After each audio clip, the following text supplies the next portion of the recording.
बाळा, आजचा हा संदेश सुरू होताच मला तुला एक अत्यंत महत्त्वाची गोष्ट सांगायची आहे. हा व्हिडिओ चुकूनही अर्ध्यावर सोडू नकोस. हा संदेश मध्येच बंद करण्याची चूक करू नकोस. जर आज तू हा संदेश अर्धवट सोडलास तर तुझ्या पाठीमागे रचलं जाणारं ते मोठं कारस्थान तुला कधीच कळणार नाही आणि स्वतःचं रक्षण करण्याची ही सुवर्ण संधी तू कायमची गमावून बसशील. म्हणून शांत चित्ताने एका जागी बसून हा महासंदेश पूर्ण ऐक. आज मी तुझ्याशी अत्यंत गंभीर विषयावर बोलणार आहे.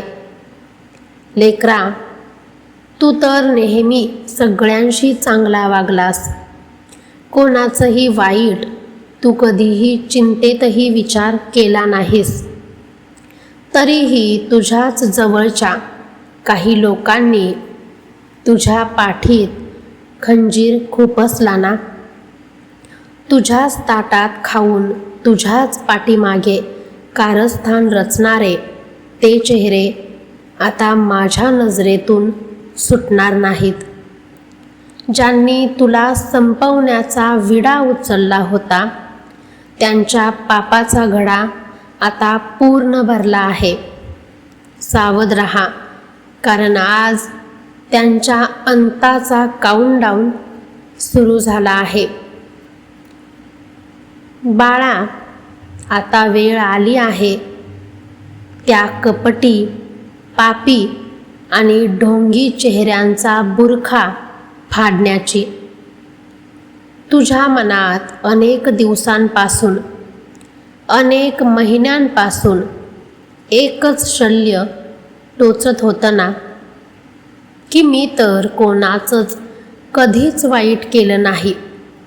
अगदी माझ्या शत्रूने जरी माझ्याकडे मदत मागितली तरी मी स्वतःचे खिसे रिकामे करून त्याला मदत केली. मग असं असतानाही माझ्याच वाट्याला हा छळ का आला? माझ्याच नशिबात हा वनवास का लिहिला गेला? तर लेकरा, आज कान उघडून नीट ऐक. आज साक्षात अक्कलकोटचा राजा तुझ्या त्या सर्व प्रश्नांची उत्तरं द्यायला आणि त्या रहस्याचा उलगडा करायला तुझ्या समोर आला आहे. तुला नेहमी वाटायचं ना की तुझं चांगलं चाललेलं काम ऐन वेळेला का बिघडतं? तुझ्या घरातली ती शांतता अचानक का हिरावून घेतली जाते? हातातोंडाशी आलेला घास शेवटच्या क्षणी का निसटतो? आणि लोकांच्या मनात तुझ्याबद्दल अचानक विनाकारण कटुता का निर्माण होते? बाळा, हा कोणताही योगायोग नव्हता की हे तुझं दुर्दैवही नव्हतं.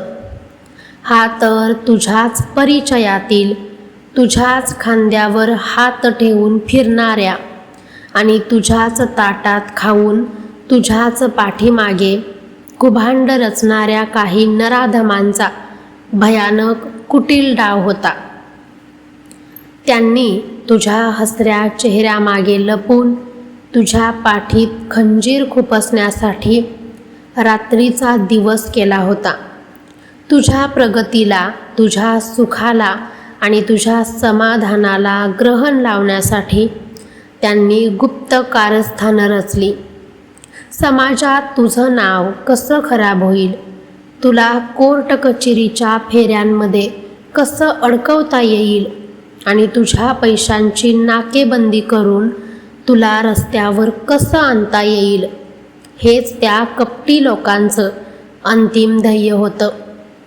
तू जेव्हा जेव्हा यशाचं एक पाऊल पुढे टाकायचास तेव्हा तेव्हा त्यांनी तुझ्या मार्गात अदृश्य काटे पेरले. पण लेकरा, ते मूर्ख हे विसरले की तू जरी जगात एकटा दिसत असलास, तुझ्याकडे जरी पैसा आणि लोकांचं बळ नसलं, तरी तुझ्या मागे साक्षात हा ब्रह्मांड नायक अक्कलकोटचा राजा छत्र धरून उभा आहे. ज्यांच्या पाठीशी स्वामी उभे असतात त्यांच्या केसालाही धक्का लावण्याची ताकद या त्रैलोक्यात कोणामध्येच नाही. त्यांनी रचलेल्या प्रत्येक कारस्थानाचा, त्यांच्या प्रत्येक काळ्या कृत्याचा आणि कुटील डावाचा पाढा माझ्या या दरबारात वाचला गेला आहे. त्यांनी तुझ्या विरुद्ध जे जे सापळे रचले होते त्या सर्व सापळ्यांचा आणि त्यांच्या कपटी राजकारणाचा शेवट करण्याचा निर्णय मी आज घेतला आहे. ज्या क्षणी त्यांनी तुझा छळ करताना माझ्या नावाची मर्यादा ओलांडली, त्याच क्षणी त्यांनी स्वतःच्या विनाशाच्या करारावर सही केली आहे. आज या महासंवादात मी तुला वचन देतो, आज रात्रीचा सूर्य मावळताच त्यांच्या त्या सर्व कुटील बुद्धीचा आणि कारस्थानांचा अंत होणार आहे. त्यांचा तो बुरखा आता जगासमोर असा फाटणार आहे की त्यांना तोंड दाखवायला जागा उरणार नाही. श्वास रोखून धर आणि बघ, आता मी त्यांच्याच डावांवर कशी उलट चाल खेळतो ते. लेकरा, आजपासून तुझ्या शत्रूंच्या विनाशाची आणि त्यांच्या अंतांची खऱ्या अर्थाने सुरुवात होत आहे.